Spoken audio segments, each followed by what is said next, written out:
self-interest, leading to widespread economic growth and social transformation.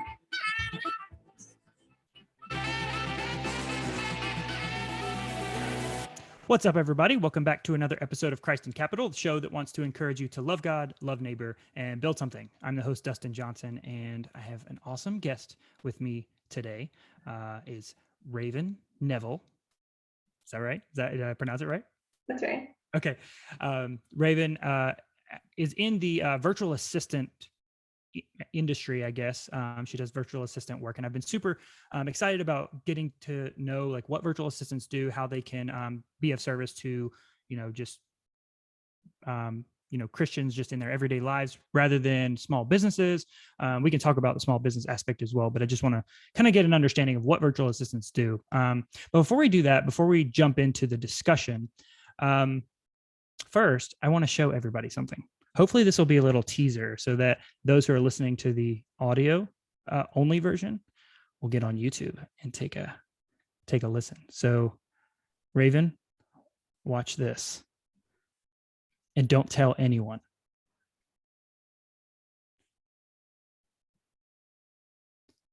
Oh, watch this. Whoa, that's pretty cool, isn't it? So if you want to know what that was all about, go to YouTube, check it out. So yeah, let's get back into things. So Ravyn, can you just give us a brief background, who you are outside of your virtual assistant work, and then we can jump into the virtual assistant stuff. I think that'll provide good context for the discussion going forward. Yeah, of course. Well, like Dustin said, my name is Ravyn, which is actually pretty funny because I come from a background in ecology. I studied birds, so people always joke around that my name is Ravyn. I study birds, but I'm a wife. I have a mom of a 1-year-old little girl with actually one on the way as well. And I live here outside of Nashville, Tennessee, with my family. And I'm in the virtual assistant business now, and I'm here to, serve Christian business owners in scaling and managing the behind the scenes of their businesses. That's awesome. So you said Nashville? Nashville, yes. Nashville. Okay. The co-host of the show is actually in Franklin. So yeah, pretty interesting. I navigate this time difference pretty frequently. Yeah, my husband actually works in Franklin. Oh, okay. Okay, awesome. Yeah, we're there often. Okay, so virtual assistants. What do virtual assistants do, just in a general sense? What's kind of the gist of the job? So virtual assistants are, as the name describes them, assistants. We're here to help business owners manage the tasks that maybe they don't thrive in or they don't have time for. A lot of virtual assistants work with small businesses, usually owned by and operated by a single person. So a lot of times those people get really bogged down. They need to outsource some tasks. Virtual assistants are there to help them, whether that's general admin work, email management, calendar, customer service, or some virtual assistants get really specialized in terms of like digital media, content creation, things like that. So virtual assistants are basically your right-hand man in running your business. We're here to help outsource tasks and also cheer you on, know your mission, and work with business owners. That's awesome. It's the what does Paul say? He says, bear one another's burdens and therefore fulfill the law of Christ. I think that was more in the context of someone who had transgressed or whether there's transgressions or something. Anyways, there's a principle there that I think is helpful. Right. So small businesses normally, in your experience, what do you find yourself doing mostly? Like, are you kind of specialized in one area where you've niched down and found like that you're good at spreadsheet kind of stuff, or that kind of stuff, or are you better at like design type of stuff, or like how do you think about that? Yeah, so I'm a very organized, more research, black and white type person. So okay. I do not market myself as a creative by any means. I'm not a creative. I don't do the digital media stuff. That's not my specialty. I prefer doing more of the management of projects is one of my big skills that I market. So people who, run courses and programs and things like that, managing, the layout of those, when each thing needs to get done, timelines, calendar schedules, things like that. I also really love working with people who need research done. So more specialized businesses that have like they do like news things or articles and they need research done on a topic. Okay. Yeah, I like to help with those types of things as well. Mhm. And then just general admin work. Before I started in being a virtual assistant, I did admin for different businesses. And so I do like just those, responding to emails, social media engagement, checking things off of to-do lists. That's my type of thing too. Okay. Like, I guess a lot of it's time, chipping down on time that you would spend doing a lot of administrative and all that kind of stuff. I didn't know about the research stuff. That's pretty neat. Yeah, I'm that's scratching more of my like a specialized skill. Yeah. Yeah, it's really fun. Okay. Let's stay in touch. Okay. So what? This is kind of a fun question, I guess. Well, first of all, how long have you been doing virtual assistant work? Yeah, so I just launched my own business this year in July. Okay. So yeah, pretty new to the whole sphere. But like I said, I've done admin work for other businesses in the past, which really led me to where I am now. Okay. I had, big career dreams, but then once I had babies and, wanted to be home and do something a little more flexible, use the skills I already had. Okay. This was a great niche for me. Okay. Have you had any like odd requests so far that people have asked you to do? Not too odd. More of people who aren't clients, just odd messages or questions about what I do. Okay. Or Like a lot me. of, yeah, a lot of like foreign people have reached out to me about Okay. business, which is really interesting. But yeah, nothing too out of the ordinary. Okay. Not yet, at least. No, yeah, not yet. Yeah, I just imagine like a virtual assistant say, "Hey, I can help you do, whatever you want, And they come to you and you're like, "Actually, I take that back. Maybe Right. that." Okay, so let's talk about like charging and like fees. How does that? You don't have to get like too specific with any contracts or anything like that, but how does that normally work? Is it a pretty informal thing? I wouldn't imagine that virtual assistants are necessarily considered employees, or I don't know. Like what are your thoughts on that? Yeah, that's a great question because I think a lot of people don't really understand how VAs work and they might, be a little hesitant on hiring someone. So the second part of your question, VAs aren't necessarily employees. You don't have to hire someone in your company, pay the overhead, provide them benefits, all those types of things. Yeah. Where we work on a contract by contract basis. So we're freelancers. Okay. Okay. Yeah. And so in terms of how we typically charge and how I typically charge is based on a retainer rate. So a retainer is basically like you sign up for 10 hours a month of virtual assistant tasks, and we talk about what type of tasks those are, and that's one rate, and that's usually paid at the beginning of the month. So they pay up front for their set of hours that I'm going to give them for the month. And then sometimes people go over. So say they're signed up for, 10 hours a month. I end up working 14 hours, and then those extra hours are just billed separately. Okay. So that's for more of a, ongoing client who wants, continuous work. Sometimes people just need you for a project. And in those cases, depending on the project, you just get, you charge one lump sum, they pay that, and when the project's over, that's the end of your contract. But we do have formal contracts with our clients. Okay. That's what I was going to ask, because it's like, I didn't know if it was as informal as just like asking your friend, like, hey, let me do this and you pay me under the table, that type of thing. So, I mean, it's a legit business. So you've got Right. the paperwork in the back. Okay. Yeah, that's helpful. I kind of wanted to touch on this question because I think it's relevant. But based on discussions that we had, may not be something you're super experienced with, but I wanted to get your understanding from a broader VA perspective.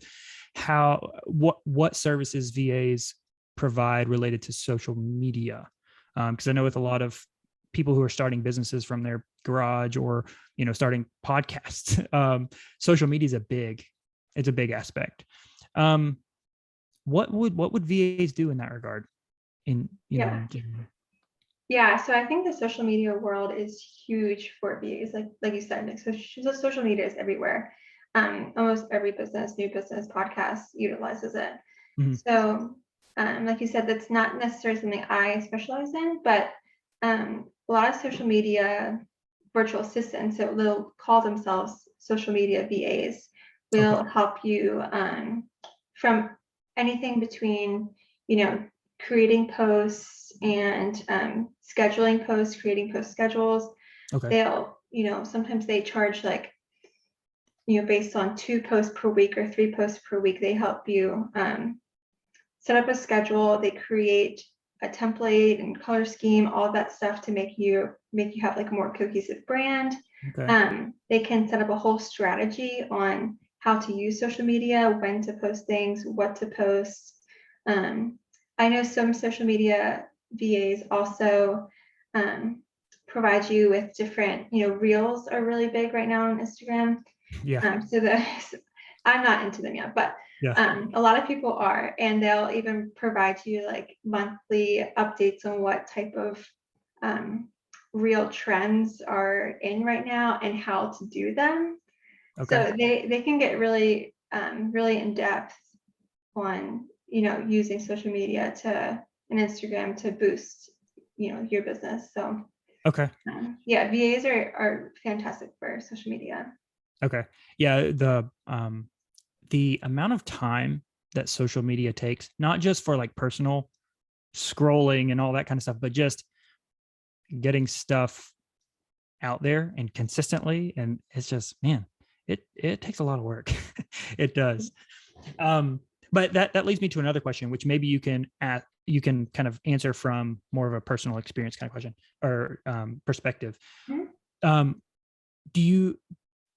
Do clients normally give you a lot of control over the decisions that you make and how you go about doing something, or is it more of a checklist? Here's what I need you to do, check, let's just get it done kind of thing?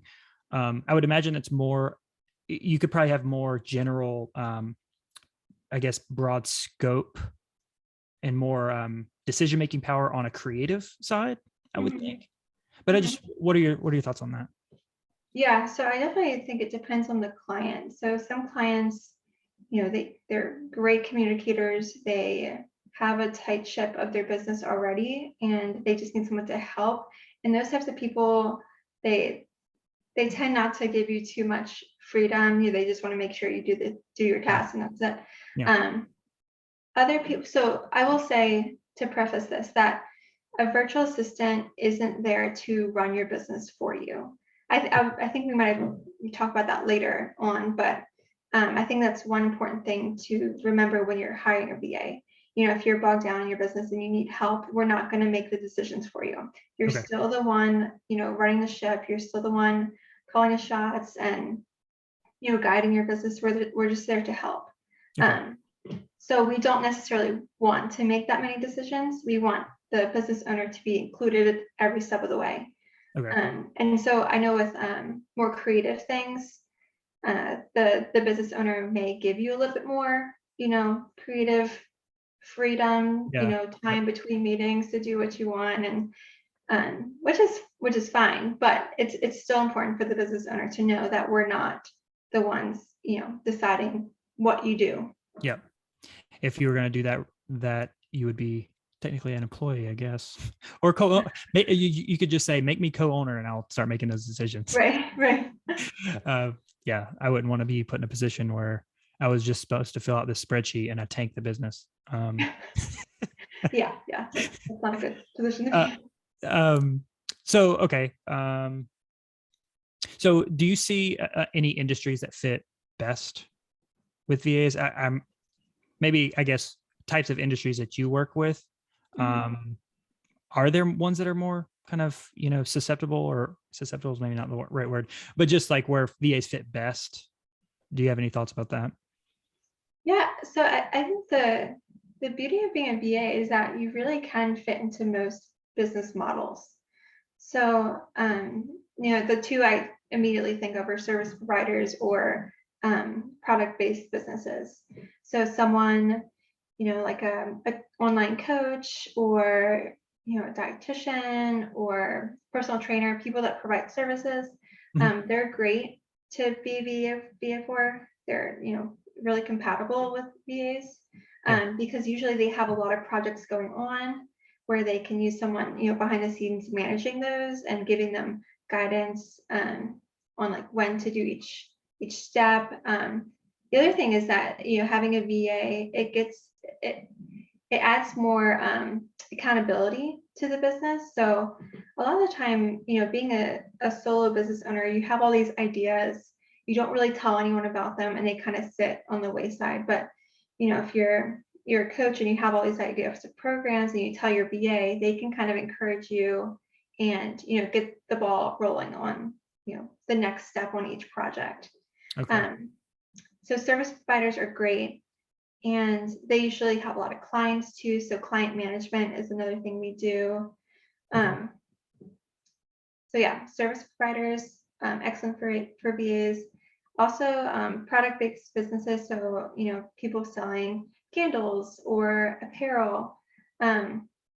Usually that looks more like handling their customer service email inbox. So especially like really successful, bigger product-based businesses, they usually get flooded with this doesn't fit, or I need to return this, or how do I'm having an issue. Right. So those types of things that VAs are cut out to do. Okay. Also, launches with different products. So getting like an email marketing strategy set up for a product-based business, things Oh, like that. So both industries are really great. Basically, I'd say if like you're a business owner and you have a task that you need help with, you can probably find a VA that can help you.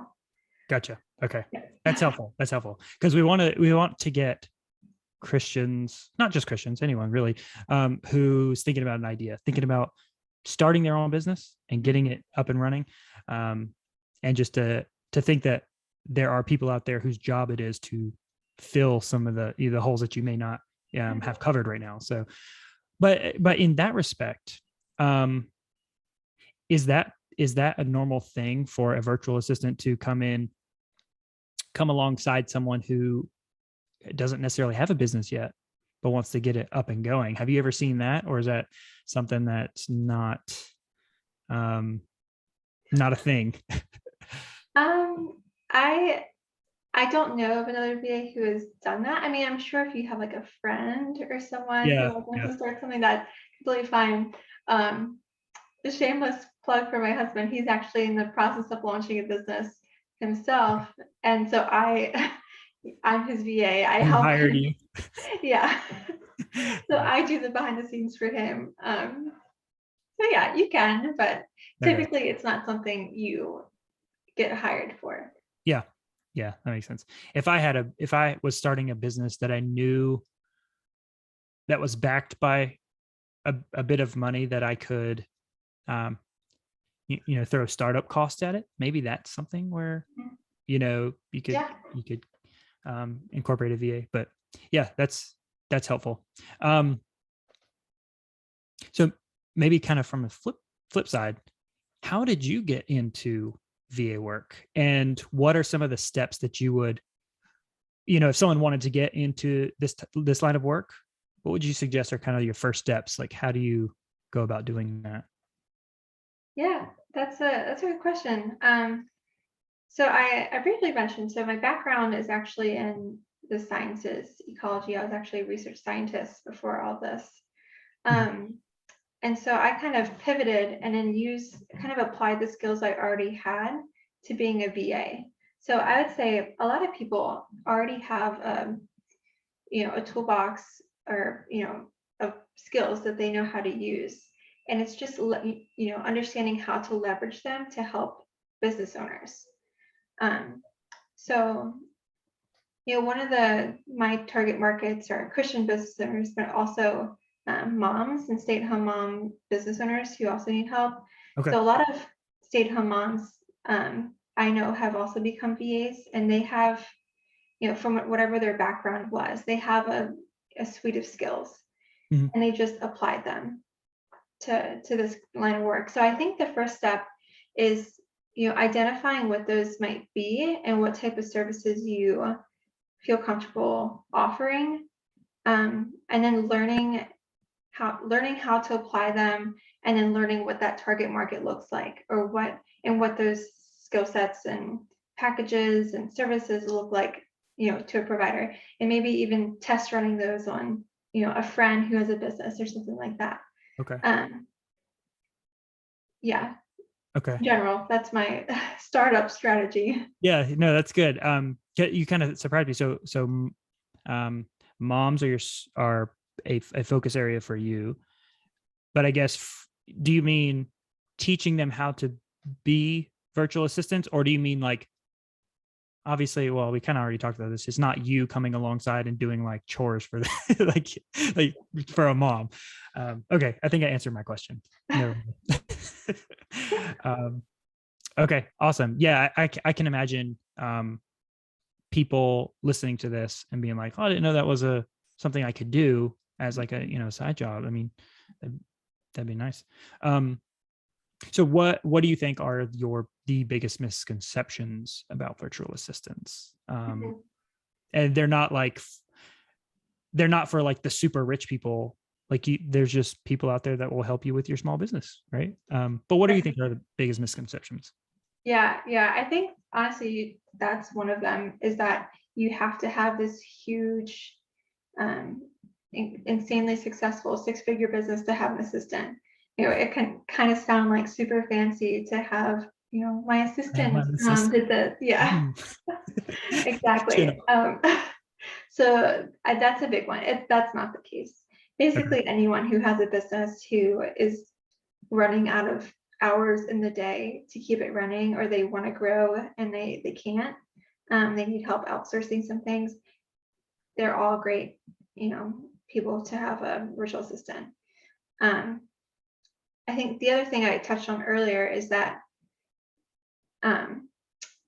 virtual assistants are here to run your business for you. I think that's one of the biggest ones, is that you hire a VA and you're like, oh, all my problems are gone. Like, they've got everything. They can read my mind and know exactly what I need. We can't read your mind, and we need you to help us to guide us what to do and how to do it. And I think one other thing is that people, what was I going to say? Oh, mom brain, it's the worst. That's all right. My wife's pregnant, and I have pregnancy brain too. So yeah. Oh, my husband does too.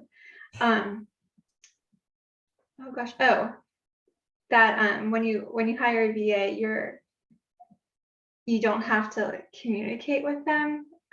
You kind of just send them off and everything's finished, or you have so much more time. And maybe that's the case eventually, but I think at first, the VA and the client, we're learning how to communicate with one another. And a lot of the hours might be having meetings, you telling me how to respond to certain emails, and getting a knowledge of the voice that you have, so I can match that when I'm talking to a client or someone in your DMs or email, so things like that. But once you really establish a relationship with a virtual assistant, and you kind of how each other work, it's a lot more seamless, and tasks can get done easier, and it really will free up so much time. But at first I do tell people to expect, us to have a lot of communication, and maybe like, not everything's going to get done in 1 week. Yeah. Okay. Yeah. That's helpful. I I can already see how a virtual assistant would help. Not just me, but my wife has her own business. She does an embroidery business on the side, but yeah. So maybe let's discuss after the call. So let's get into some fun questions. What is your best advice for Christian business owners, entrepreneurs, service providers? Mhm. Maybe specifically Christian, or maybe not Christian Mhm. advice, just advice in general, however you want to go about it. Yeah. So I think, focusing on Christian business owners, one of the things I've really seen in creating my business, and that I encourage other people to do, in this realm, is to be, if you want to integrate your faith into your business, do that and be bold with it and unapologetic, and stand firm with that. And I know, in today's culture, it's so scary sometimes to do that and put yourself out there, and you will risk losing clients and getting hate mail on your DMs, and the Bible says, or Jesus says, that you will be persecuted for my name's sake. Um, so understanding that, but also knowing that we can triumph after that. And the community, there's almost like a renaissance of Christian business owners, and that community is just so strong. And so I feel like the cons of standing up for your faith in your business and integrating the two far outweigh, or the pros far outweigh the cons in that. And creating a community around your business that supports you, and that you ultimately want their business. Yeah, I think doing that with my business so far, it's been so great and so encouraging. And it's made my finding clients in my target market so much more obvious. And Yeah. for people looking for someone like me, and kind of not weeded out, but narrowed my my inbox to people who are more serious. So Yeah. yeah, so being unapologetic and integrating your faith in business is, I just think, is such a great tool and platform to spread the good news. Yes, that's awesome. As someone who thinks about like business and economics and all that stuff pretty frequently, it makes sense that you would want to have at the most deepest foundational level principles that are unchanging, that are solid, Mhm. a rock foundation to build your business on, rather than the whims of culture, the fleeting, standards that our culture has, which I don't know if we really even have standards. It's more what's the, popular thing of the day. Mhm. Yeah. So I love that. Stand firm. Don't apologize. Be unapologetic about it, which those are two somewhat different things, but yeah, be unapologetic. Just go for it. Trust the Lord, build your Right. business. That's awesome. Yeah. So I did have one last question, and we can just touch on it briefly. Yeah. And I warned you about this, so we're going to be unapologetic real quick. What is girl boss culture, and why am I asking you about it? Yeah. Girl boss culture. I made a post about this the other day, about it's okay to not give in to girl boss culture. There's just such a culture and Mhm.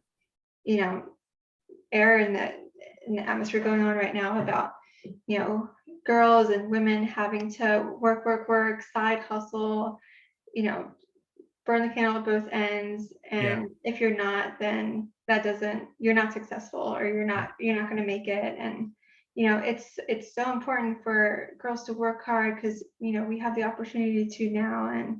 And basically putting that above other important life decisions like getting married, starting families. So many young women today have just given in to, this idea that women need to do so much because we can do so much now. That is just push that aside.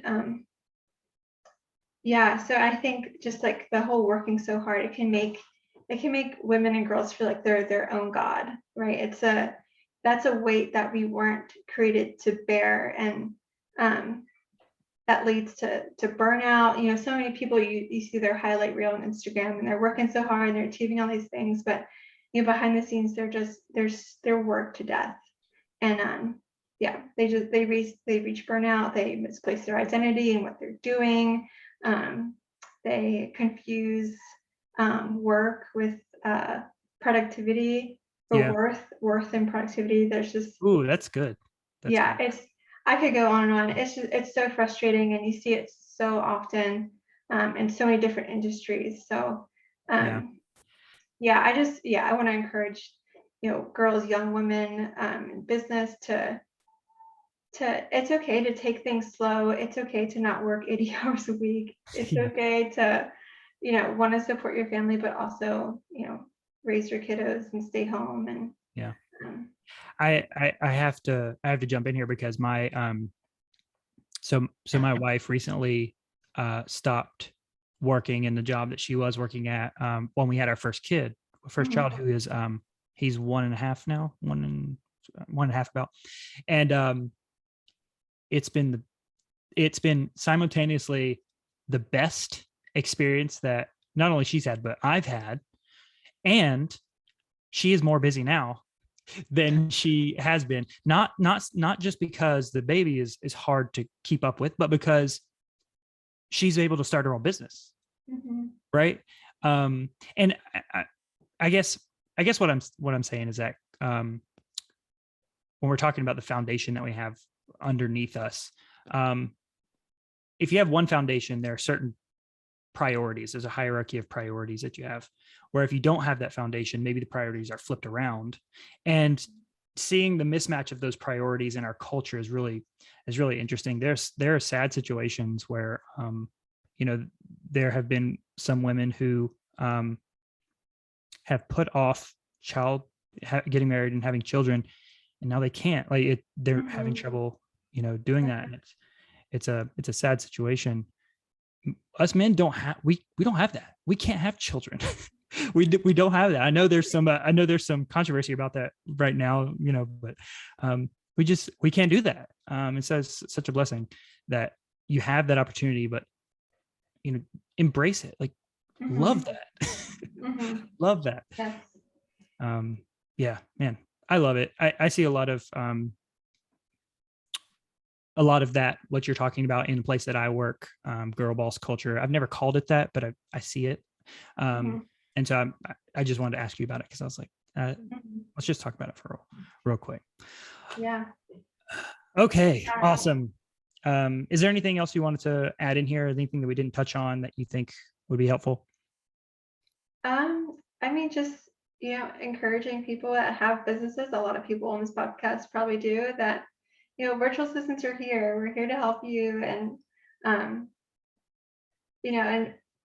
in preparing for this renaissance of Christian businesses and how that might change the world of Christian capitalism, in the future, it's good to have your business be prepared for either the boom of business or the fall of business, and having a VA beside you can help you do that. It's just something it's really fun for me to see with a Christian perspective and to incorporate that with the businesses that I help. So and that's what you promote on your podcast and your page too, and I love it. Absolutely. Be creative, start your own business, love God, love neighbor, and build something. That's not the end of the show yet. Hold on. Where can people get in touch with you? They can follow me on Instagram at Ravyn Virtual Assistant, or through my website, ravynvirtualassistant.com. Awesome. All right. Love it. Everyone go like and subscribe to the show. Get in touch with Ravyn. And love God, love neighbor, and build something. and get a virtual assistant if you need one. All right, bye. Awesome. Oh, wait, hold on. I gotta stop. Okay.